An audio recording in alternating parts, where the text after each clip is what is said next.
LPG cylinder വിതരണം മാറുന്നു. വിപ്ലവകരമായ മാറ്റത്തിനാണ് തുടക്കമിടുന്നത്.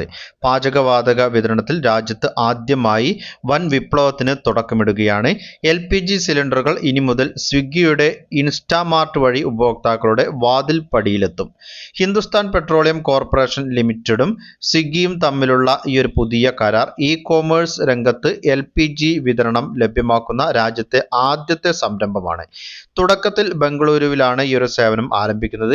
HPCL പുതുതായി പുറത്തിറക്കിയ 10 കിലോഗ്രാം ഭാരമുള്ള HP നവ്യ സിലിണ്ടറുകളും 5 കിലോഗ്രാം സിലിണ്ടറുകളുമാണ് ഇൻസ്റ്റാമാർട്ട് വഴി ഓർഡർ ചെയ്യാനാവുക. നിലവിൽ ഗാർഹിക LPG കണക്ഷൻ ഇല്ലാത്തവർക്ക് പോലും ഈ ഒരു സേവനം പ്രയോജനപ്പെടുത്താം. ജോലി സംബന്ധമായും പഠനത്തിനായും താമസ സ്ഥലങ്ങളിൽ നിന്ന് മാറി നിൽക്കുന്ന വിദ്യാർത്ഥികൾക്കും ഉദ്യോഗസ്ഥർക്കും ചെറിയ കുടുംബങ്ങൾക്കും ഏറെ സഹായകരമാകും ഒരു ഫ്ലെക്സിബിൾ ഓപ്ഷനായാണ് ഇതിനെ അവതരിപ്പിച്ചിരിക്കുന്നത്. സ്വിഗ്ഗി ഇൻസ്റ്റാമാർട്ട് ആപ്പ് വഴി ഉപഭോക്താക്കൾക്ക് സിലിണ്ടർ ഓർഡർ ചെയ്യാം. ആദ്യമായി വാങ്ങുന്നവർക്ക് ഇത് പുതിയ സിലിണ്ടർ പർച്ചേസ് ആയിട്ടായിരിക്കും ലഭിക്കുക. തുടർന്ന് റീഫിൽ ആവശ്യങ്ങൾക്കായി ഡെലിവറി സമയത്ത് ഒഴിഞ്ഞ സിലിണ്ടർ തിരികെ നൽകിയാൽ മതിയാകും. HPCLന്റെ അംഗീകൃത ഡിസ്ട്രിബ്യൂട്ടർ ശൃംഖല വഴിയാണ് വിതരണം നടക്കുകയെന്നും പരിശീലനം ലഭിച്ച ജീവനക്കാർ തന്നെയായിരിക്കും സിലിണ്ടറുകൾ സുരക്ഷിതമായി വീടുകളിൽ എത്തിക്കുകയെന്നും അധികൃതർ അറിയിച്ചു. ആദ്യത്തെ ഓർഡറിന് ഉപഭോക്താക്കൾ തിരിച്ചറിയൽ രേഖകൾ ഹാജരാക്കേണ്ടത് നിർബന്ധമാണ്. പലചരക്ക് സാധനങ്ങൾക്കപ്പുറം ദൈനംദിന ജീവിതത്തിന്റെ അവിഭാജ്യ ഘടകമായി സ്വിഗ്ഗി ഇൻസ്റ്റാമാർട്ട് മാറിയെന്ന് CEO അമിതേഷ് ദ പറഞ്ഞു.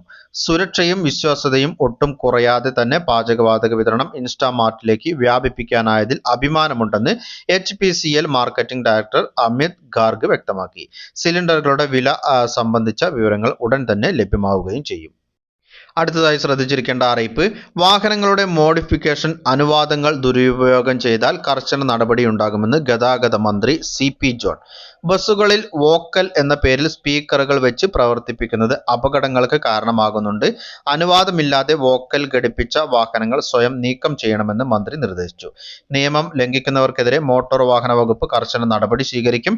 കണ്ടമാനം പുതിയ ബസ്സുകൾ വാങ്ങുന്നതല്ല സർക്കാർ നയം. നിലവിലുള്ള ബസ്സുകൾ കാര്യക്ഷമമായി നിരത്തിലിറക്കും. ലക്ഷറി ബസ്സുകൾ ഉടൻ സർവീസ് ആരംഭിക്കും. നിലവിൽ ഓൺലൈൻ ടാക്സി മേഖലയിലടക്കം വൻ നിക്ഷേപമാണുള്ളതെന്നും അവരെ കൂടി പരിഗണിച്ച് മുന്നോട്ടു പോകുമെന്നും അദ്ദേഹം വ്യക്തമാക്കി.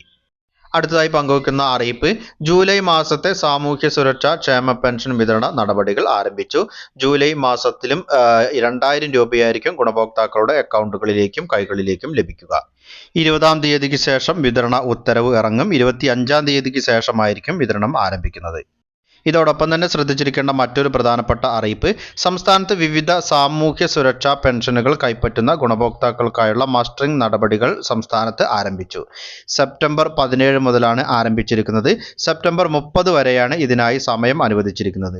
നിർദ്ദിഷ്ട സമയപരിധിക്കുള്ളിൽ മസ്റ്ററിംഗ് പൂർത്തിയാക്കാത്ത ഗുണഭോക്താക്കളുടെ പെൻഷൻ തടസ്സപ്പെടുമെന്ന് അധികൃതർ അറിയിച്ചിട്ടുണ്ട്. പെൻഷൻ കൈപ്പറ്റുന്നവർ നിശ്ചിത സമയത്തിനകം അടുത്തുള്ള അക്ഷയ കേന്ദ്രങ്ങളിലെത്തി മസ്റ്ററിംഗ് നടപടികൾ പൂർത്തിയാക്കേണ്ടതാണ്. അക്ഷയ കേന്ദ്രങ്ങളിൽ പോകുന്ന സമയത്ത് കയ്യിൽ തിരിച്ചറിയൽ രേഖയായ ആധാർ കാർഡ് അല്ലെങ്കിൽ പെൻഷൻ സ്ലിപ്പ് എന്നിവ ഏതെങ്കിലും ഒന്ന് കയ്യിൽ കരുതേണ്ടത് നിർബന്ധമാണ്. പൊതുജനങ്ങളുടെ അറിവിലേക്കായി വളരെ പ്രധാനപ്പെട്ട അറിയിപ്പുകളുടെ വിശദ വിവരങ്ങളാണ് പങ്കുവച്ചത്. മറ്റുള്ളവരിലേക്കും ഇൻഫർമേഷൻ ഷെയർ ചെയ്തെത്തിക്കണം. നിങ്ങളുടെ അഭിപ്രായങ്ങളും നിർദ്ദേശങ്ങളും കമന്റിലൂടെ എഴുതി അറിയിക്കുക. പുതിയൊരു വീഡിയോയിൽ വീണ്ടും കണ്ടുമുട്ടാം. അതുവരേക്കും അനൂപ് സൈനിങ് ഓഫ്.